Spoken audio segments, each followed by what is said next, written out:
Yeah. Okay. Yeah. Right. Assalamualaikum warahmatullahi wabarakatuh, tuan dan puan. Tuan dan puan, rakan-rakan Facebook, rakan-rakan Facebook yang dan follower yang baru saja follow akaun personal Noaimah Umar, kerana yang dah lama follow tu banyak, semuanya sudah dipindahkan ke page. Jadi hari ini saya bersiaran FB Live hari ini adalah di personal wall, di personal wall. Okey. Jadi saya mengambil insya-Allah saya akan bermula dalam jam 5 seminit saja lagi. Jadi kali ini saya membawa satu lagi topik lah, satu lagi topik ataupun satu lagi kandungan berkenaan tentang how to leverage on your experience. Jadi sebenarnya topik ini saya dah maklumkan tadi, cumanya ada lagi beberapa input-input tambahan, input-input tambahan yang saya akan kemukakan dalam sesi kali ini. Jadi untuk itu kepada tuan dan puan yang berkelapangan lalu di Facebook wall saya ini, saya akan mengambil masa sekitar 20 ke 30 minit kerana kita ada beberapa poin yang kita akan bincangkan, yang kita akan kupas, yang berkenaan tentang bagaimana kita nak menggunakan semula, kita nak leverage kepada pengalaman kita terdahulu untuk mencapai apa yang kita rancang ke hadapan. Jadi dalam keadaan semasa, ramai yang melupakan ataupun yang apabila mereka melakukan perubahan, sama ada berpindah kerja ataupun mempunyai perancangan baru, sama ada berhenti kerja ataupun membuat perniagaan baru ataupun menukar perniagaan, biasanya mereka menganggap seolah-olah mereka bermula baru. Betul, kita bermula baru, tetapi kita bukan bermula dari kosong. Kita tidak bermula dari kosong. Bermakna kita ada satu set pengalaman ataupun satu set kemahiran terdahulu, ataupun ada satu set profile, ataupun ada satu set knowledge of bank of knowledge, kemahiran dan maklumat-maklumat yang kita sudah ada, yang sepatutnya kita gunakan apabila kita nak merancang ataupun kita nak bergerak kepada perkara-perkara baru dan perkara seterusnya. Jadi kepada rakan-rakan Facebook yang lalu di video live kali ini, boleh klik share supaya apa yang kita akan bincangkan ini, saya tidak akan bawa banyak point, saya akan bawa antara sebenarnya ada 7, tetapi saya lihat kita lihat bagaimana perbincangan itu. Saya akan bawa kepada 4 poin yang ringkas dan juga kepada perincian tambahan kepada 3 lagi poin. Jadi macam mana kita nak leverage ke atas pengalaman kita yang terdahulu. Pengalaman maksudnya pengalaman tu perkara yang sudah lepas lah kan, perkara yang sudah lepas. Jadi untuk itu tuan dan puan, saya terus saja kepada poinnya. Jadi apabila kita kata kita nak menggunakan pengalaman terdahulu, dia ada 2 situasi. Sama ada kita menukar kerjaya, daripada kita bekerja pertama kali kemudian kita tukar kerja lain, ataupun daripada bekerjaya kemudian kita menjalankan perniagaan, ataupun daripada menjalankan perniagaan A kita menukar kepada perniagaan B. Jadi apa-apa saja senario atau situasi ini, kita punya fokus perbincangan adalah bagaimana kita nak menggunakan, kita nak mengoptimumkan, kita nak leverage kepada pengalaman kita terdahulu, meskipun pengalaman itu nampak berbeza.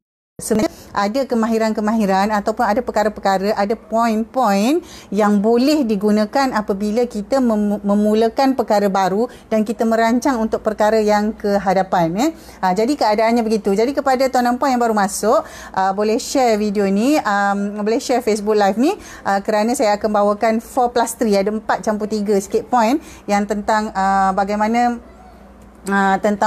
kita nak menyusunkan dan kita nak leverage kepada pengalaman kita terdahulu. Baik, yang pertama sekali tuan dan puan, yang ini empat rangka yang pertama, empat rangka yang pertama. Apabila kita ada pengalaman terdahulu, kita susunkan, ini yang poin yang pertama, kita susunkan semula apakah pengalaman-pengalaman itu yang kita nak jadikan dia sebagai kemahiran. Contoh, kalau sebelum ni tuan dan puan bekerja di pejabat kerajaan contoh, dan tuan dan puan merupakan seorang, saya bagi contoh saya, tuan dan puan merupakan kerani kanan di sebuah jabatan.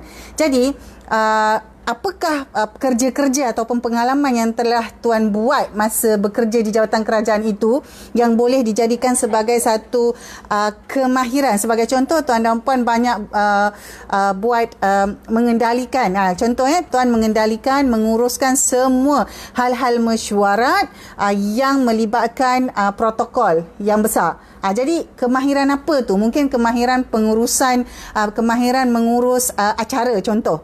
Jadi apa yang kita dah buat tadi tu, susunkan dia sebagai satu kemahiran yang jelas. Ataupun sebelum ini mungkin tuan dan puan bekerja sebagai PA kepada seorang datuk contoh. Jadi apakah aktiviti atau perkara-perkara yang tuan dan puan lakukan semasa jadi PA datuk tu tadi? Jadi mungkin ada kemahiran-kemahiran tertentu. Sebagai contoh, menyediakan semua set bahan-bahan untuk mesyuarat, untuk mesyuarat ahli lembaga pengarah. Contoh. Jadi letakkan dia kepada tuliskan dia sebagai satu kemahiran yang khusus. Ataupun mungkin tuan dan puan sebelum ini seorang guru besar ataupun seorang nazir yang pergi memantau. Contoh nazir pergi memantau sekolah-sekolah contohnya. Jadi ada satu set kemahiran iaitu memantau, memastikan pematuhan contoh. Jadi tuliskan itu sebagai satu clearly defined skill. Itu perkara pertama, perkara pertama. Yang kedua, apabila kita buat pitching kepada orang yang seterusnya, sama ada kepada bakal business partner, kepada kalau kita kata bertukar kerja, kepada majikan baru, ataupun kita bertukar bisnes, kita translate skill tadi tu seolah-olah kita nak pitch untuk kita buat bisnes yang baru tu. Jadi terus discuss macam mana pengalaman tu tadi dengan skill tu tadi membolehkan apa yang kita engage yang baru ni nanti boleh dijalankan dengan baik. Dengan baik. Okey? Jadi yang keempat, apabila kita nak menjalankan satu benda yang baru ni tadi daripada pengalaman lama yang kita nak bawa kepada yang baru ni, sebaiknya, ini sebaiknya, mungkin tuan dan puan ada cara lain, tetapi sebaiknya kita tuju ataupun kita temui ataupun kita jumpa ataupun kita venture kepada organisasi yang lebih kecil daripada yang terdahulu. Kalau sebelum ni kita kata kerja di kementerian, mungkin sekarang kita hanya kerja di sebuah orang kata satu syarikat atau orang kata satu syarikat yang lebih kecil berbanding dengan satu unit kerajaan yang besar. Itu contohnya. Ataupun kalau sebelum ni kita bekerja di syarikat MNC, katalah di syarikat orang kata luar negara. Jadi apabila kita nak menukar tu, kita nak bawa skill tu, pilih organisasi yang lebih kecil. Saiznya lebih kecil, kapasitinya. Itu antara yang ketiga. Yang keempat, kita mesti bina jaringan tuan dan puan. Kalau kita nak leverage, kita nak gunakan pengalaman kita sebelum ni, kita kena ada satu jaringan. Katalah kalau kita ni memang sebelum ni cikgu-cikgu, kita mesti ada satu persatuan cikgu-cikgu, atau kita ada alumni sekolah, ataupun kita ada alumni ataupun kita ada circle ataupun klub-klub yang kita sertai. Tak apalah kalau dia pun berbentuk usrah ataupun berbentuk bulatan kasih sayang ke, berbentuk circle of happiness ke, berbentuk circle of human, circle of man in the dark. Jadi apa-apa pun adakan satu mesti ada network tu tadi. Yang pelbagai, tidak kira. Mungkin kelab kelab takut bini ataupun kelab masa apa tak jadi hari ni, saya tak tahu. Jadi apa-apa sahaja yang ada platform yang baik untuk tuan dan puan sertai untuk membina jaringan. Build your network. Network ni bukan untuk orang bisnes saja tuan dan puan, semua. Suri rumah pun kena ada network, ibu-ibu pun kena ada network, bapa-bapa pun ada network, AJK surau pun ada network. Jadi dia kena ada network tu, kena ada jaringan tu. Baik, itu adalah kerangka empat yang pertama. Itu antara empat yang pertama, bagaimana beberapa cara kita perlu bersedia dan kita perlu buat untuk kita leverage kepada pengalaman kita terdahulu. Baik, macam mana kita, kalau kita kata kita nak susun ni, Puan Min nak susun ni, ini adalah panduan. Ada 3 soalan yang kita perlu tanya dan kita jadikan sebagai panduan apabila kita nak buat yang 4 step yang pertama tadi tu. Okey, pertama sekali, katalah dalam kita punya personal lives, kerana kita punya pengalaman tadi tu kita kata bukan hanya dalam bentuk kerja. Pengalaman ini adalah sepanjang hayat kita. Jadi kalau tuan dan puan pergi seminar, pergi kursus, mereka kata kita bermula dari zero, kita bermula dari zero. Sebenarnya tuan, dia bukan macam itu. Kita tidak bermula dari zero, kita ada sesuatu. Kerana apabila tuan dan puan dalam keadaan sekarang, apabila tuan dan puan menonton video ataupun FB Live yang saya siarkan ini, tuan dan puan dah sekurang-kurangnya berumur 25 tahun. Setakat ni yang saya tengok tak ada lagi yang berumur kecuali anak saya lah. Tak ada lagi yang berumur bawah 20 tahun ikut Facebook saya ataupun menonton video live saya ataupun dalam YouTube channel. Semuanya berumur antara 25 hinggalah 35 tahun, lelaki dan perempuan. Jadi dalam keadaan tuan dan puan berumur 25 ke 35, kita tidak bermula dari kosong, kita bermula dari sesuatu. Kita ada satu point yang kita boleh garap, kumpul dan gunakan semula. Baik, apakah clue ataupun panduan ataupun soalan yang pertama yang kita perlu tanya, kita kata, apakah dalam kehidupan kita, apakah momen ataupun peristiwa dalam kehidupan kita, sama ada baik ataupun buruk lah, tak apa, sama ada baik ataupun buruk, buatkan satu senarai sekurang-kurangnya 5. Sekurang-kurangnya 5. Kalau 5-5 tu tuan kata buruk, letaklah buruk. Kalau tuan kata 5-5 ni semua yang baik, letak baik. Mesti buat satu senarai. Kita senaraikan.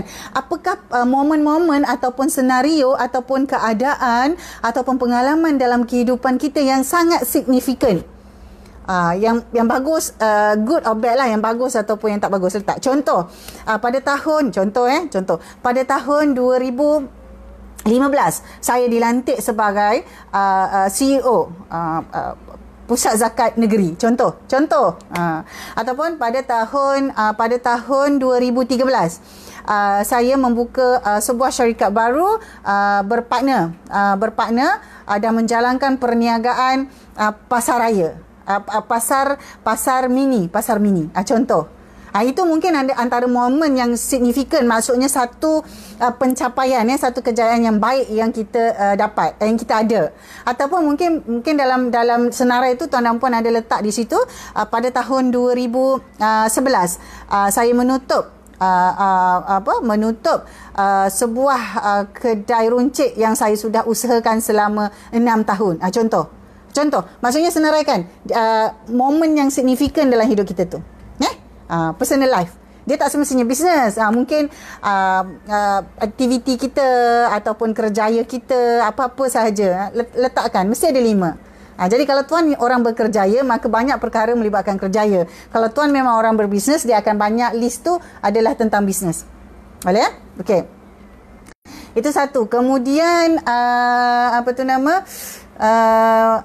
yang kedua, sekejap. Saya nak tengok dulu poin saya ni. Okey, seterusnya yang kedua adalah soalan tentang apakah perkara pula yang bagus atau tak bagus, yang tadi kita dah sebut dalam kerjaya ataupun bisnes. Satu lagi yang kedua ni adalah yang baik ataupun yang buruk dalam kehidupan. Jadi dalam kehidupan tu mungkin kita kata kita kehilangan seseorang, ataupun kita kematian seseorang, ataupun kita jatuh sakit, kita jatuh sakit dan lama berada di hospital, ataupun kita kata bukan jatuh sakit, mungkin kita kata kita ada kecelakaan dalam kehidupan kita. Jadi senaraikan jugalah, mungkin kita ada pencapaian peribadi yang besar. Yang tadi kerjaya bisnes kan, jadi pencapaian peribadi mungkin ada yang berbentuk ups and down, itu pun kita letakkan 5. Yang ketiga, soalan yang ketiga ni baru kita tanyakan diri kita, setiap daripada satu item tu ataupun setiap daripada satu perkara-perkara tu, barulah kita kata macam mana pengalaman-pengalaman ini dapat membantu kita untuk mencapai apa yang kita nak. Contoh, kalau kita ada pengalaman, kita ada pengalaman dibuang kerja. Macam mana kita melaluinya, macam mana dalam keadaan kita tak cukup, waktu itu mungkin kita tak ada kerjaya, kita tak ada financial backup yang mencukupi. Jadi kita senaraikan. Bila kita senaraikan tadi dalam senarai soalan 1 dan 2, kita akan ingat balik apa yang kita dah buat.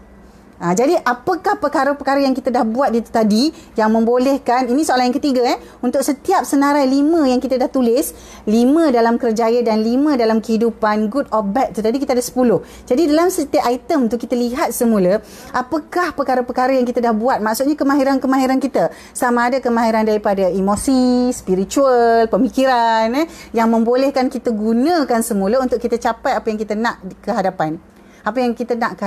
Contoh, katalah tuan dan puan pernah membuat jualan tuan dan puan pernah membuat jualan sebagai unit trust agent contoh membuat jualan sehingga tuan dan puan naik kepada tahap group agency manager GAM, tapi mungkin rezeki tak panjang bukan rezeki tuan dan puan tak diteruskan, tuan dan puan tak dapat teruskan perkara tu. Jadi apakah yang experience tadi tu, bagaimana experience yang ada tu boleh membolehkan tuan untuk rancang apa yang tuan dan puan buat ke hadapan. Mungkin sekarang tuan dan puan kata saya bertukar kerjaya menjadi guru guru tuition contoh. Jadi apakah kemahiran yang membuatkan tuan dan puan boleh berjaya buat sampai jadi GAM tadi, Group Agency Manager tadi tu, yang kemahiran yang boleh digunakan untuk menjadi seorang tutor yang paling baik. Jadi susunkan begitu. Jadi apabila disusunkan begitu, insya-Allah jadi kita akan nampaklah keadaannya. Baik. Dalam sesi FB Live ni sebenarnya dia lebih santai Jadi kalau tuan dan puan lihat persediaannya tidaklah seperti video yang disiarkan secara rasmi.